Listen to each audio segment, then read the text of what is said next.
नमस्कार मित्रों, मैं राजीव रंजन प्रसाद। वह हथिनी इसलिए आज चर्चा में है क्योंकि मानवता को शर्मसार कर गई।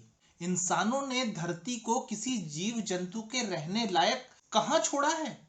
विश्व पर्यावरण दिवस की इस बार थीम है सेलिब्रेट बायोडायवर्सिटी, अर्थात जैव विविधता का उत्सव। लेकिन यह कैसे संभव है? क्या इस बात का उत्सव कि एक गर्भवती जख्मी हथिनी ने मनुष्यों के सामने आईना रखा और जल समाधि ले ली?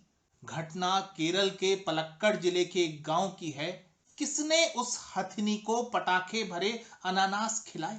हथिनी के जख्मी होने की जानकारी लंबे समय तक वन विभाग के संज्ञान में क्यों नहीं आई?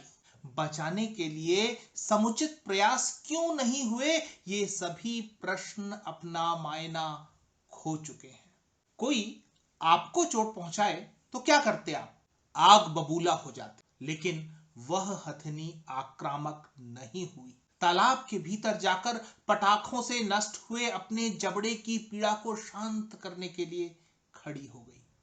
धीरे धीरे फेफड़ों में पानी भर गया और अपने अजन्मे बच्चे सहित वह धरती को विदा कर गई। यह केवल मर्मस्पर्शी घटना भर नहीं है, उस मनुष्य का अक्षम्य अपराध है जो जैव विलुप्तता के नए कालखंड का सूत्रधार है। जानकारी के लिए बता दूं कि पृथ्वी पर जैव विलुप्तताओं के 5 काल रहे हैं। ये विलुप्तताएं 4,400 लाख, 3,700 लाख, 2,500 लाख, 2,100 लाख और 650 लाख साल पहले हुई थी और सभी के कारण प्राकृतिक थे। स्वाभाविक जैव विलुप्तताओं ने जैव विविधताओं के सृजन का रास्ता कभी अवरुद्ध नहीं किया। इसलिए विलुप्ति के बाद नए रूप, नए रंग और नए ढंग के जीव जंतु और पौधे सृजित होते रहे, धरती का श्रृंगार करते रहे। लेकिन यही बात वर्तमान में हो रही जैव विलुप्तताओं पर लागू नहीं होती है। आज हम जैव विविधता के छठे कालखंड में चल रहे हैं, जिसका कारण और विलेन दोनों ही इंसान हैं। इस बात को केरल की घायल हथिनी की जल समाधि वाले प्रकरण से रेखांकित इसलिए किया जा सकता है कि साइलेंट वैली जैसी नैसर्गिक जगह पर भी कोई हथिनी भूखी है। कैसे? केरल की साइलेंट वैली लगभग 90 वर्ग किलोमीटर में फैली हुई सुंदर और हरी भरी घाटी है। इस घाटी को पहले सैरंध्री नाम से जाना जाता था, जो पांडवों की पत्नी द्रौपदी का दूसरा नाम है। साइलेंट वैली हिंदुस्तान के गिने चुने वर्षावनों में से एक है। ऊंची चोटियों से घिरा यह जंगल इतना घना है कि यहां पहुंचना बेहद मुश्किल है। साइलेंट वैली में पसरा नैसर्गिक जंगल हजारों किस्म के जीव जंतुओं का अद्भुत ठिकाना है। अध्ययन बताते हैं कि साइलेंट वैली पनामा के बारो कोलोराडो द्वीप के ट्रॉपिकल रेन फॉरेस्ट की तरह है, जिसे दुनिया में जैव विविधता का पैमाना माना जाता है। क्या ऐसे नैसर्गिक वन का भी इंसानों ने वह हश्र कर दिया है कि वन्य जीवों को अपना पेट भरने के लिए गांवों का रुख करना पड़ रहा है? अगर ऐसा है तो यह बहुत ही भयावह स्थिति है। आइए उस हथिनी की मौत को जाया न जाने दें, इसी बहाने साइलेंट वैली की भी पड़ताल हो। क्या हम संरक्षित जैव विविधता का सत्यानाश करने पर ही तुले हुए हैं? दुर्भाग्य से यह केवल भारत की ही सच्चाई नहीं है। इस ग्लोब पर सर्वत्र फैल गया इंसान सब कुछ तो निगला जा रहा है। गैलेपागोस द्वीपों की कहानी इसका महत्वपूर्ण उदाहरण है।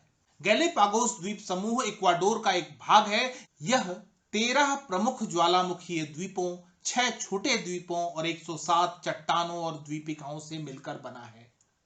इसका सबसे पहला द्वीप 50 लाख से 1 करोड़ वर्ष पहले निर्मित हुआ था और सबसे युवा द्वीप इसाबेला और फर्नांडिना अभी भी निर्माण के दौर में हैं।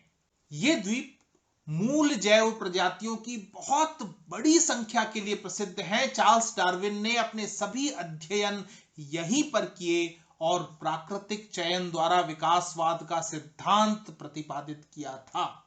यह अब एक लोकप्रिय पर्यटन स्थल है वर्ष 2005 में प्रकाशित एक रिपोर्ट के अनुसार उस वर्ष लगभग 1,26,000 लोगों ने पर्यटक के रूप में गैलेपागोस द्वीप समूह का भ्रमण किया। इससे न सिर्फ द्वीपों पर मौजूद संसाधनों को खामियाजा भुगतना पड़ा, बल्कि पर्यटकों की एक बहुत बड़ी संख्या ने यहाँ के वन्य जीवन को भी प्रभावित किया है। साल दर साल यह स्थिति और भी भयानक होती जा रही है। पुराने समय में कालिदास का वर्णन मिलता है जो उसी डाल को काट रहा था जिस पर स्वयं बैठा हुआ था।